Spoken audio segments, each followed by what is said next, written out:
ABP news, खबर सिर्फ सच की। बस्ती पहुंचे सीएम योगी ने किया संचारी रोग पखवाड़े का शुभारंभ। सीएम योगी ने कार्यक्रम को संबोधित किया। मुख्यमंत्री ने कहा कि ये संचारी रोग मौसमी बीमारियां हैं। अभी ये खतरा 15 नवंबर तक रहेगा। 4 साल पहले इस समय बस्ती जनपद के दर्जनों बच्चे इस दिमागी बुखार की चपेट में आते थे। कोरोना से जो मौतें हुई हैं उसमें उनकी संवेदना है। हम सभी लोगों की जिम्मेदारी बनती है कि आने वाले समय में हम इन जैसी बीमारियों से लोगों को बचा सकें। कोरोना महामारी में किसी ने अपने भाई को, किसी ने अपने बहन को, किसी ने अपने पिता को, किसी ने अपनी मां को, किसी ने अपनी पत्नी और अपने बच्चों को खोया है। ये महामारी सदी की सबसे बड़ी महामारी थी। इस महामारी के लिए भारत ने स्वयं वैक्सीन विकसित की। कल तक भारत में विकसित वैक्सीन से 100 करोड़ लोगों को उसकी डोज दी जा चुकी होगी। देश की बड़ी आबादी का एक हिस्सा उत्तर प्रदेश में निवास करता है। उत्तर प्रदेश में 12 करोड़ से ज्यादा लोगों को हम उत्तर प्रदेश में कोरोना वैक्सीन का डोज दे चुके हैं। कोरोना में उत्तर प्रदेश ने बेहतरीन प्रदर्शन किया, लेकिन हमें इससे सावधान रहने की आवश्यकता है। हमें उन नियमों का उल्लंघन नहीं करना है जिससे कोरोना को आगे बढ़ने का अवसर प्राप्त हो। कोरोना की वैक्सीन जिन लोगों ने नहीं ली वो लोग ले। बस्ती में मुझे बहुत प्रशंसा हो रही है कि बस्ती से प्रारंभ होने वाला यह अभियान सभी बीमारियों को नियंत्रित करेगा। अंत में मुख्यमंत्री योगी आदित्यनाथ ने बस्ती जनपद वासियों दीपावली की हार्दिक शुभकामनाएं दी हैं। इस दौरान आईजी अनिल कुमार राय, मंडलायुक्त डीएम सौम्या अग्रवाल, एसपी आशीष श्रीवास्तव, एसडीएम पवन जायसवाल मौजूद रहे। स्तर तक, जमीनी स्तर तक पहुंचाने का काम किया और जनमानस की सहभागिता स्वयंसेवी संगठनों के माध्यम से, यूनिसेफ के माध्यम से, पाज जैसी संस्थाओं के माध्यम से प्रारंभ हुआ तो उसके परिणाम एक साथ इतनी ताकत, इतने लोगों की भावनाएं और इतने लोगों का प्रयास एक साथ जब प्रारंभ हुआ तो उसका परिणाम रहा कि कोरोना उत्तर प्रदेश देश की सबसे बड़ी आबादी के राज्य से पूरी तरह समाप्त होता हुआ दिखाई दिया। न केवल हम लोग नागरिकों के जीवन को बचाने में सफल हुए, बल्कि जीविका के साथ साथ आस्था को भी सम्मान देने में हमें सफलता प्राप्त हुई और सभी पर्व और त्योहार सकुशल संपन्न करने के लिए भी एक माहौल हमें प्राप्त हुआ। भाइयों बहनों, ये जो संचारी रोग हैं, ये मौसमी बीमारियां हैं। मौसम के साथ आती हैं और व्यापक नुकसान करते हुए फिर चली जाती हैं। आपने देखा होगा असमय मौसम अतिवृष्टि के कारण व्यापक पैमाने पे फसलों का नुकसान हुआ है। ऐसे ही जब असमय मौसम बिगड़ता है तो केवल जन और धन की हानि अपने उस प्रभाव से नहीं करती, बल्कि उसके बाद वो तमाम प्रकार की बीमारियों को भी छोड़ती हुई जाती है। अगर समय रहते हम उससे सावधान नहीं हुए तो उसका परिणाम क्या होगा? जल जमा होगा तो मच्छर होंगे, मच्छर होंगे तो गंदगी भी होगी, मलेरिया होगा। जल जमाव कहीं पर है, स्वच्छ जल भी है, जल जमाव है तो वहां डेंगू के लार्वा पनपेंगे, डेंगू फैलेगा, कालाजार फैलेगा, चिकनगुनिया भी आएगा। और गंदगी है, शुद्ध जल की आपूर्ति लोगों को पीने के लिए नहीं हो पा रही है तो इंसेफ्लाइटिस यानी दिमागी बुखार भी फैलेगा। गंदा जल है, पेयजल के लिए शुद्ध जल नहीं है तो डायरिया भी होगा, तमाम प्रकार की अन्य बीमारियां भी पैदा होंगी। और इन सब के प्रति जागरूकता पैदा करने, प्रत्येक नागरिक के जीवन को बचाने के लिए 2017 से वर्ष में अगर 100 लोगों को, 1000 लोगों को अगर दुर्भाग्य से कोरोना हुआ होगा तो उस समय लगभग 13 लोगों की मौत उस दौरान हुई है। लेकिन अगर याद करिए 1000 लोग अगर इंसेफ्लाइटिस की चपेट में आते तो उससे मरने वालों की संख्या लगभग 130 होती थी। ये थी जब इंसेफ्लाइटिस का कहर पूर्वी उत्तर प्रदेश में देखने को मिलता था। 13 में और 130 में बहुत ज्यादा अंतर है। 130 में 260 के आसपास उसकी मौत के आंकड़े आते थे, 260 में और 13 में बहुत अंतर है। और उस इंसेफ्लाइटिस को पूरी तरह नियंत्रित करने में हमें सफलता प्राप्त हुई है। कोरोना को लगभग नियंत्रण हम लोगों ने किया है, लेकिन हमें सावधानी बरतनी पड़ेगी। पर्व और त्योहार के बारे में भी स्वास्थ्य मंत्री जी ने भी, माननीय सांसद जी ने भी और अपर मुख्य सचिव स्वास्थ्य एवं चिकित्सा ने भी आपके सामने कहा, पर्व और त्योहार आ रहे, दीपावली का पर्व आ रहा है, उत्साह और उमंग के साथ पर्व और त्योहार मनाए जाने चाहिए। मेरा हमेशा मानना रहा है कि पर्व और त्योहार में पूरा उत्साह होना चाहिए, पूरा उमंग होना चाहिए, लेकिन जोश के साथ साथ होश भी हमें होना चाहिए। हमें कहीं भी उन नियमों का उल्लंघन नहीं करना है जिसके कारण कोरोना को आगे बढ़ने का अवसर प्राप्त हो। और उस स्तर पर, उस स्थिति में हर सार्वजनिक स्थान पर जाते समय मास्क का इस्तेमाल जरूर करना, भीड़ भाड़ वाले स्थानों में जाने से बचना। अगर हम भीड़ भाड़ वाले स्थान में चले गए तो फिजिकल डिस्टेंस जरूर बना करके रखें।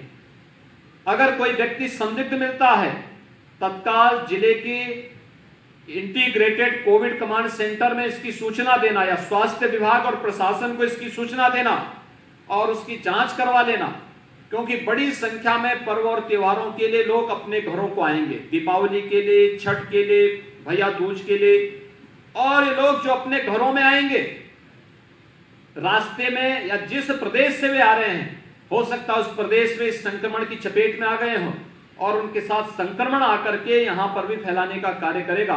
उन स्थितियों में सतर्कता, सावधानी बरतने की आवश्यकता है। हमें संचारी रोग नियंत्रण के साथ साथ कोरोना जैसी महामारी से बचाव के उन उपायों को करते हुए कोरोना की वैक्सीन जिन लोगों ने नहीं ली वे अवश्य लें, इसके बारे में भी लोगों को प्रेरित करना होगा। एक डोज भी कोई व्यक्ति ले लेगा तो कोरोना से खतरे की लगभग 60 से 70% खतरा उसका टल जाता है। प्रदेश सरकार के लगभग 12 विभाग एक साथ मिलकर के इस कार्यक्रम को आगे बढ़ा रहे थे। उसके परिणाम जब 3 वर्ष के अंदर देखने को मिले तो उस परिणाम के महत्व को हम लोगों ने समझा, और जब देश और दुनिया के अंदर कोरोना जैसी महामारी ने दस्तक दी तो उस समय हम लोगों ने अंतर विभागीय समन्वय और जन संवाद की इस ताकत का फिर से इस्तेमाल किया। और आपने देखा होगा, पहली लहर को सफलतापूर्वक रोकने में जो मॉडल यूपी ने खड़ा किया था, दूसरी लहर ने लगभग 10 से 15 दिन तक हमें कुछ विचलित जरूर किया, लेकिन शीघ्र ही हम लोगों ने जब दस्तक अभियान की तर्ज पर निगरानी समितियां गठित करके डोर टू डोर सर्विलांस के माध्यम से इस कार्यक्रम को आगे बढ़ाने का कार्य किया, तो कोरोना की दूसरी लहर को भी नियंत्रित करने और तीसरी लहर के प्रभाव को समय से पहले ही रोकने में हमें सफलता प्राप्त हुई है। और यही कारण है कि कोरोना रोकने के लिए आज उत्तर प्रदेश देश और दुनिया के लिए एक मॉडल बना हुआ है। भाइयों बहनों, एक टीम वर्क का परिणाम है। जब सभी लोग एक दिशा में सोचते हैं और उसके अनुरूप प्रयास करते हैं तो उसके बेहतर परिणाम भी सामने आते हैं। शासन नीति बनाती है, जनप्रतिनिधि उसकी निगरानी करते हैं, प्रशासनिक टीम और संबंधित विभागों की टीम उसको आम जनमानस तक पहुंचाती है और जन सहभागिता के माध्यम से इन कार्यक्रमों को सफलता की नई ऊंचाइयों तक पहुंचाती है। तो उसके परिणाम ऐसे ही होते हैं जैसे कोरोना के लिए रोकथाम करने में हमें सफलता प्राप्त हुई है। आज इस सभागार में हम सब एकत्र हुए हैं। अनुमान करिए, आज से 6 महीने पहले क्या यह स्थिति थी कि हम एक साथ इतने बड़े समूह के साथ किसी सभागार में एकत्र हो पाते? नहीं।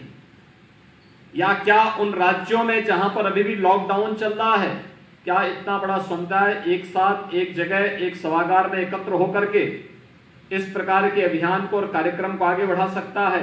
जवाब मिलेगा नहीं। पर्व और त्योहार अभी हाल ही में आप लोगों ने विजयादशमी के आयोजन को संपन्न किया है। शारदीय नवरात्रि में मां दुर्गा की मूर्तियों की स्थापना करके जगह जगह आरती के कार्यक्रम संपन्न किए हैं, रामलीलाओं की। क्योंकि आज से लगभग 4.5 वर्ष पहले हम लोगों ने अंतर विभागीय समन्वय और जन संवाद के माध्यम से पूर्वी उत्तर प्रदेश के